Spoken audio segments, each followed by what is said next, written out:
जय श्री कृष्णा। शिवजी ने बताया कि पापी लोगों को पाप करता देख भगवान चुप क्यों रहते हैं। एक समय की बात है जब देवऋषि नारद नारायण नारायण का जाप करते हुए भगवान शिव के दर्शन करने के उद्देश्य से कैलाश पर्वत पर जाते हैं। फिर देवऋषि नारद को देखकर भगवान शिव प्रसन्न होते हैं और कहते हैं कि नारद, आज अचानक किस कारण से कैलाश पर तुम्हारा आगमन हुआ है। अवश्य ही कोई विशेष कार्य होगा जिसे तुम यहाँ पर आए हो। फिर नारद जी कहते हैं कि हे भोलेनाथ, आप तो अंतर्यामी हैं, भला आपसे कोई बात कैसे छिप सकती है। हम यहाँ किस लिए आए हैं आपको भली भांति पता है। नारद जी कहते हैं, हे प्रभु, आज मेरे मन में एक शंका निर्माण हो रही है, उसी का समाधान करने के उद्देश्य से मैं आपके पास आया हूँ। कृपया मेरी शंका का समाधान कीजिए। तब भगवान शिव कहते हैं, हे नारद, तुम्हारे मन में जो भी शंका हो निसंकोच होकर कहो, मुझे तुम्हारी इन शंका का समाधान करने में खुशी होगी। फिर नारद जी कहते हैं, हे प्रभु, पापी लोगों को पाप करते देखते हुए भी भगवान चुप क्यों हो जाते हैं।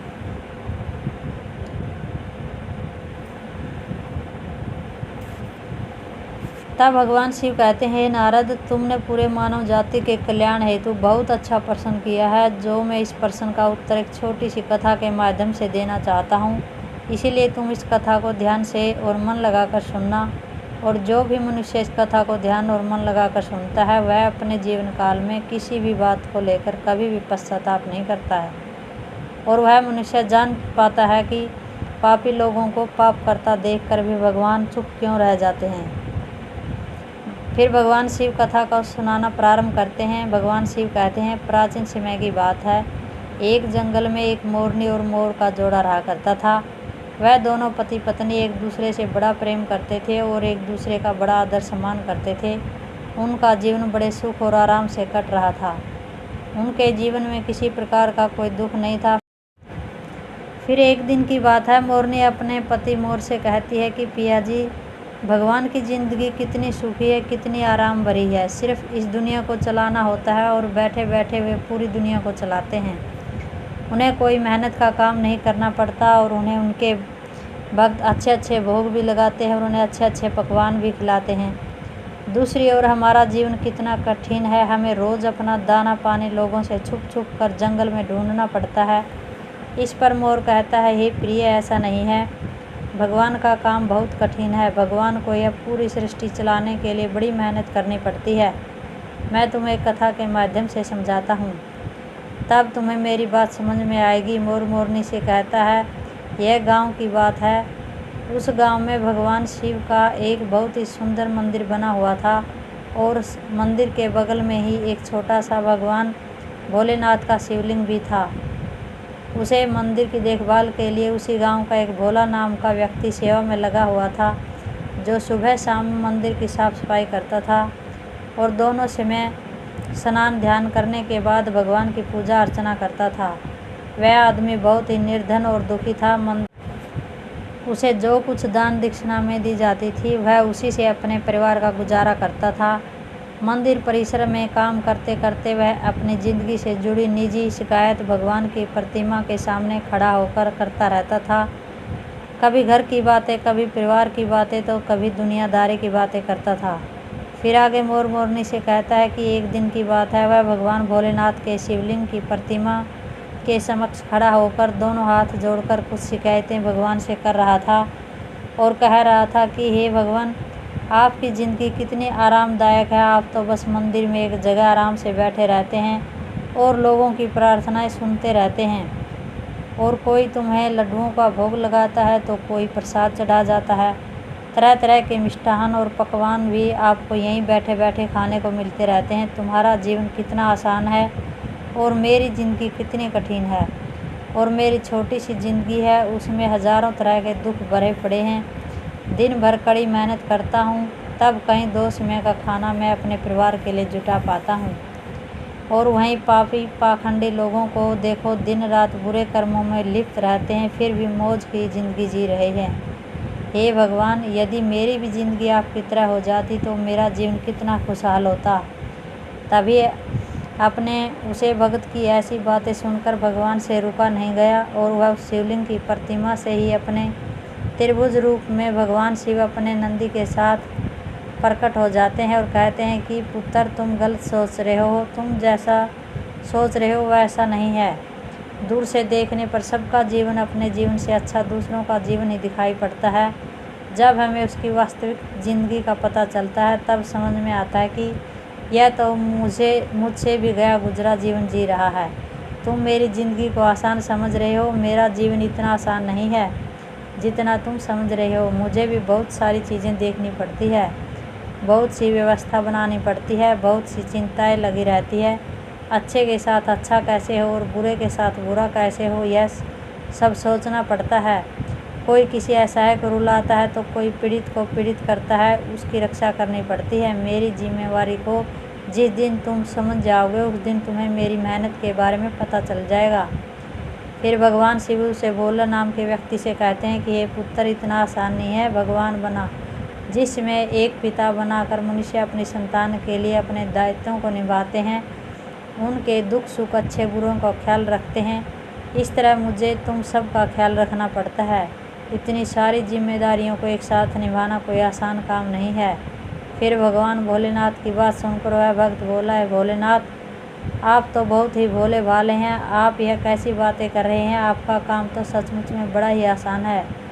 जिस तरह पूरे दिन आप बैठे रहते हैं, आपकी तरह तो मैं भी किसी समय बैठा रहता हूँ तो किसी समय खड़ा रह सकता हूँ, इसमें कौन सी बड़ी बात है। तब भगवान शिव कहते हैं, हे पुत्र, मैं फिर कहता हूँ कि तुम यह नहीं कर पाओगे। मेरे इस कार्य में बड़े धैर्य की आवश्यकता पड़ती है और मनुष्य में इतना धैर्य नहीं होता है वह परिणाम घोषित होने तक रुक सके। मनुष्य के अंदर यह कमजोरी होती है, वह थोड़ा सा सुख पाता है तो वह घमंड से भर जाता है और जरा सा दुख आता है तो वह टूटकर शीशे की भांति बिखर जाता है। वह अपने धैर्य को बनाकर नहीं रख पाता है। फिर भोला भक्त बोला, अच्छा, अगर ऐसी बात है तो आप मुझे एक दिन के लिए अपनी ज़िंदगी जी लेने दीजिए, फिर आप जैसा कहेंगे मैं वैसा ही करूँगा। मोर आगे अपनी पत्नी मोरनी से कहता है कि हे प्रिय, भगवान भोलेनाथ ने उसे भोला नाम के व्यक्ति को बहुत समझाया पर वह बड़ा जिद्दी था, उसने भगवान शिव की एक बात नहीं मानी। वह फिर भगवान भोलेनाथ से बोला, ने सोचा कि चलो मैं इसे एक दिन के लिए अपनी ज़िंदगी दे देता हूँ। कुछ लोगों पर उपदेशों की बात का कोई प्रभाव नहीं पड़ता है, वह संसार की ठोकर खाने के बाद ही सही राह पकड़ते हैं। फिर भगवान शिव ने कहा, बेटा ठीक है, एक दिन के लिए मैं तुम्हें भगवान बनाता हूँ और तुम्हारी ज़िंदगी में जीता हूँ, फिर देखते हैं कि तुम मेरा काम किस ढंग से करते हो। भगवान शिव कहते हैं, हाँ, मेरी ज़िंदगी जीने के लिए तुम्हें कुछ शर्तों का पालन करना होगा। फिर वह भक्त बोला, हे भगवान, मैं आपकी सारी शर्तें मानने के लिए तैयार हूँ, बताइए आपकी क्या शर्त है।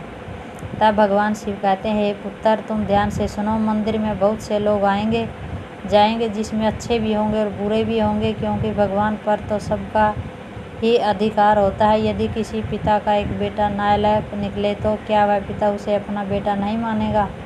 इसी तरह अच्छे बुरे दोनों लोग मेरे बच्चे हैं, परंतु परिणाम मैं उनके कर्मों के अनुसार ही देता हूँ। फिर भगवान भोलेनाथ कहते हैं, बेटा, जब तुम भगवान बन तुम मेरे साथ मेरे स्थान पर खड़े रहो, एक दिन बुरा कहने वाले लोग भी आएंगे, तब तुम्हें चुपचाप उनकी बातें सहन करनी होगी, धैर्य के साथ उनकी बातों को सुनना होगा और उनके अच्छे बुरे कर्म को भी देखना होगा।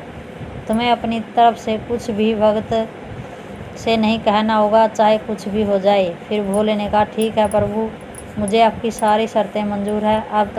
अब तो भगवान भोलेनाथ ने उस भक्त से एक दिन के लिए जिंदगी बदल दी और एक दिन के लिए उसे भगवान ने शिवलिंग में विराजमान कर दिया और समय सेवक बनकर मंदिर की सेवा करने लगे। फिर जब कुछ समय बीता तो क्या होता है कि इस नगर का एक धनी सेठ उस मंदिर में माथा टेकने के लिए आता है और वह भगवान के आगे हाथ जोड़कर प्रार्थना करता है कि भगवान, मैंने अरबों रुपए लगाकर एक बहुत बड़े कारखाने का निर्माण कराया है, मुझे आप ऐसा आशीर्वाद दीजिए कि मेरा कारखाना बहुत तेज़ी से चलने लगे और मैं उसे खूब धन कमाऊं। वह सेठ अपनी प्रार्थना कहने के बाद माथा टेकने के लिए जब नीचे झुका तो उसके जेब से पैसों से भरा हुआ बटुआ निकलकर ज़मीन पर गिर पड़ा और उसे अपना बटुआ दिखाई नहीं दिया, जिससे वह वहाँ से उठकर जाने लगा। उधर शिवलिंग में विराजमान भगवान का भक्त यह सब देख रहा था। उसने देखा कि अरे, सेठ का बटुआ तो यहीं गिर गया है, एक बार तो उसके मन में आया कि क्यों ना इस सेठ को आवाज़ लगाकर उसे कह दूं कि उसका बटुआ यहीं पर गिर गया है। लेकिन फिर उसे भगवान शिव की शर्त याद आ गई कि भगवान भोलेनाथ ने कहा कि चाहे अच्छा हो या बुरा हो, तुम्हें बोलना नहीं है, तो तुम सिर्फ देखते रहना। यही सोचकर भगवान बना हुआ भक्त चुपचाप देखता रहता है। तभी उस मंदिर में एक बहुत ही गरीब आदमी आता है। वह भगवान भोलेनाथ के शिवलिंग के सामने खड़ा होकर कहता है कि हे भगवान, मैं बहुत गरीब आदमी हूँ। इस गरीबी में मैं बड़े दुख का जीवन जी रहा हूँ। परिवार का पेट पालना भी मुश्किल हो रहा है। घर में माँ बीमार है, उसका इलाज कराने के लिए मेरे पास पैसे नहीं है। मैं कहाँ से व्यवस्था करूँ, कुछ समझ में नहीं आ रहा है। आगे का मेरा जीवन कैसे चलेगा। आज मेरे पास मात्र 10 रुपये है। इससे ना तो एक समय का राशन आ पाएगा और ना ही माँ की दवाई। कुछ कृपा कर दो भोलेनाथ, जिससे मेरी ज़रूरतें पूरी हो जाए। इतना कहकर वह आदमी मंदिर से जाने लगा। तभी उसकी नज़र पैसों से भरे हुए एक बटुए पर पड़ी। उसने तुरंत बटुआ उठा लिया और उसमें बहुत सारे पैसे देखकर वह मन ही मन खुश होने लगा और भगवान को धन्यवाद देने लगा। भगवान वास्तव में बड़े महान हो। आपने मेरी प्रार्थना इतनी जल्दी सुन ली। इन पैसों से अब मैं अपने परिवार के लिए राशन की व्यवस्था करूंगा और अपनी माँ का इलाज करवाऊंगा। फिर उधर भगवान बनकर शिवलिंग में विराजमान भक्त सोचने लगा, अरे यह बटुआ तो उस अमीर आदमी का है। यह गरीब आदमी इसे उठाकर ले जा रहा है। एक बार तो उसके मन में आया कि आवाज़ देकर इसे बता दूं यह बटुआ उसका नहीं बल्कि एक सेठ का है, तो वह उसे ले जा रहा है। लेकिन तुरंत ही उसे भगवान भोलेनाथ की शर्त याद आ गई। इसलिए वह चुपचाप मौन बनकर शिवलिंग की प्रतिमा में विराजमान था। अब गरीब आदमी के जाने के कुछ देर बाद मंदिर में एक व्यक्ति और आता है और वह तीसरा व्यक्ति एक सैनिक था जो अगले ही दिन अपने राजा के साथ युद्ध पर जा रहा था। वह मंदिर में भगवान से प्रार्थना करने आया था कि उसकी यात्रा सुरक्षित रहे और वह युद्ध के बाद सकुशल अपने घर लौट आए। वह सैनिक प्रार्थना कर ही रहा था कि इतने में वही व्यापारी अपने कुछ लोगों के साथ मंदिर में दाखिल होता है, जिसका पैसों से भरा हुआ बटुआ मंदिर में गिर गया था। अब सेठ के कहने पर सेठ के लोगों ने उस सैनिक को पकड़ लिया और उसे पकड़ कर ले जाने लगे। यह बात भगवान बने हुए उस भगत को बिल्कुल भी सही नहीं लगी, क्योंकि वह सैनिक तो बिल्कुल निर्दोष था। बटुआ तो वह गरीब आदमी लेकर गया था। फिर भगवान बने हुए भगत को अपने सामने होता हुआ यह अन्याय का काम पसंद नहीं आया और वह कहने लगा कि हे सेठ, तेरा बटुआ इसने नहीं चुराया है। तेरा बटुआ तो इससे पहले मंदिर में एक गरीब आदमी आया था, वह लेकर गया है। मैं भगवान हूँ और मैंने सब कुछ देखा है। अब भला सेठ और सेठ के लोग भगवान की बात क्यों नहीं मानते। उन्होंने तुरंत सैनिक को छोड़ दिया और उसे गरीब आदमी को पकड़ कर ले आए। उसका बटुआ छीन लिया और वह बेचारा बड़ा निराश हुआ। उधर जब एक दिन का समय पूरा हुआ तो भगवान भोलेनाथ मंदिर में आए और उधर भगवान बने हुए उस भक्त ने पूरे दिन का घटनाक्रम भगवान भोलेनाथ को सुनाया और बड़े गर्व से कहा कि हे भगवान, आज मैंने एक सैनिक के साथ हो रहे अन्याय को होने से पहले रोक लिया। आपने देखा एक दिन बनकर भगवान मैं कितना महत्वपूर्ण कार्य किया है। तब भगवान शिव ने भगत की बात सुनी और कहने लगे, बेटा, तुमने न्याय नहीं अन्याय किया है। तुमने उस गरीब आदमी को पकड़वाकर उसके परिवार के मुंह से भोजन का निवाला छीना है। उसकी माँ बीमार का इलाज होने से रोक दिया। यह तुमने बहुत बड़ा अन्याय कर दिया है। वह सेठ बड़ा अधर्मी था, उसने पाप करके करोड़ों की दौलत जोड़ी है। गरीबों के पेट काट कर उसने वह धन जमा किया है। यदि उसका बटुआ छूट गया था तो क्या हुआ, कम से कम किसी गरीब का भला तो हो गया। उधर जब एक दिन का समय पूरा हुआ तो भगवान भोलेनाथ मंदिर में आए और उधर भगवान बने उस भक्त ने पूरे दिन का घटनाक्रम भगवान भोलेनाथ को सुनाया और बड़े गर्व से कहा कि हे भगवान, आज मैंने एक सैनिक के साथ हो रहे अन्याय को होने से पहले रोक लिया। आपने देखा एक दिन भगवान बनकर मैं कितना महत्वपूर्ण कार्य किया है। तब भगवान शिव ने भगत की बात सुनी और कहने लगे, बेटा, तुमने न्याय नहीं अन्याय किया है। तुमने उस गरीब आदमी को पकड़वाकर उसके परिवार के मुंह से भोजन का निवाला छीना है। उसकी बीमार माँ का इलाज होने से रुक गया। यह तुमने बहुत बड़ा अन्याय कर दिया है। वह सेठ बड़ा अधर्मी था, उसने पाप करके करोड़ों रुपए की दौलत जोड़ी है। गरीबों का पेट काट कर उसने उन पैसों को जमा किया है। यदि उसका बटुआ छूट गया था तो क्या हुआ, कम से कम किसी गरीब का कुछ भला हो जाता। और उस सेठ के कुछ पाप कम हो जाते। तुमने उस सैनिक को बचाकर भी बहुत बड़ा अन्याय किया है। वह सैनिक अपने राजा के साथ युद्ध में जाकर एक कमज़ोर देश का राज्य हड़पने वाला था। जानते हो उस युद्ध में कितने निर्दोष सैनिक मारे जाएंगे। तुमने उसे बचाकर बहुत बड़ा अन्याय किया है। भगत को भगवान भोलेनाथ की बात को सुनकर बड़ा पश्चाताप हुआ और कहने लगा कि हे भगवान, मैं तो वही देख पा रहा था जो मेरी आंखों के सामने हो रहा था। उसके पीछे की सच्चाई कुछ और ही हो गई है तो मैं देख ही नहीं पा रहा था।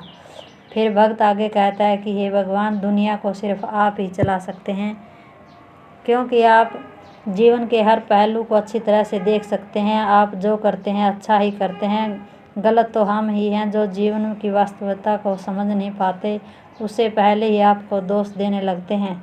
जब हमारे साथ कुछ गलत हो रहा होता है या हमारे हिसाब से कुछ नहीं होता तो उसमें हमें अपना धैर्य खोकर भगवान को दोषी मानने लगते हैं और उन्हें दोष देने लगते हैं। हम यह समझ नहीं पाते कि हमारे साथ हो रहे गलत कार्य में भी भगवान की कोई ना कोई योजना छुपी होती है जो आगे चलकर हमारे लिए हितकारक साबित होगी। फिर वह भक्त भगवान भोलेनाथ से कहता है कि हे भोलेनाथ, मनुष्य की समझदारी इसी में है कि हमें गंभीरतापूर्वक कार्य के आगे और पीछे के परिणाम को सोच लेना चाहिए। यदि आपके साथ आपकी मर्जी के अनुसार कुछ नहीं हो रहा है तो उसे भगवान की मर्जी समझनी चाहिए और आगे भगवान जो करते हैं वह अच्छा ही करते हैं, ऐसा सोचकर अपने कर्तव्य पर ध्यान देना चाहिए। फिर उसके बाद भगवान शिव उसे भक्त से कहते हैं कि हे पुत्र, क्या अब तुम्हें पता चल गया कि भगवान बनना इतना आसान नहीं है। फिर आगे वह भक्त कहता है कि हे भोलेनाथ, आप जितने भोले वाले हैं और इतनी ही सरलता से लोगों के दुख को दूर कर देते हैं और उन्हें ज्ञान भी दे देते हैं, तो हे प्रभु, अब मैं सब समझ गया हूँ। कुछ भी बनना आसान है पर भगवान बनना इतना आसान नहीं है। उसके बाद भगवान भोलेनाथ उस भक्त को तथास्तु कहकर वहाँ से सीधा कैलाश पर्वत पर पुनः पहुँच जाते हैं और फिर भगवान शिव देव ऋषि नारद से कहते हैं कि वह मोर अपनी पत्नी से कहता है कि हे प्रिय, अब बात करते हैं उन दो कर्मों की जिनकी वजह से भगवान पाप होते हुए देखकर भी चुप क्यों रहते हैं। पहला कारण तो यह है कि भगवान तब तक आपकी मदद नहीं करेंगे जब तक आप दुनिया वालों पर निर्भर रहेंगे। जिस दिन आप खुद पर तथा भगवान पर निर्भर हो जाएंगे उस दिन वह आपकी मदद के लिए जरूर आएंगे। दूसरा कारण यह है कि भगवान मनुष्य के कर्म भी देख कर चलते हैं कि किसको कहाँ पर किस कर्म का दंड मिलना चाहिए और किसको किस कर्म का फल मिलना चाहिए। भगवान हमेशा आपके अगले और पिछले सारे कर्मों को देखकर हिसाब करते हैं। भगवान को समर्पित होकर चलिए तो आपका कभी भगवान बुरा नहीं होने देंगे। फिर आगे देव ऋषि नारद इस कथा को सुनकर अति प्रसन्न होते हैं और कहते हैं कि हे प्रभु, आप ही इस संसार में आदि और अनंत हैं। आज आपने मुझे इस कथा को सुनाकर मेरे मन को शांत किया है। जय श्री कृष्णा। हर हर महादेव।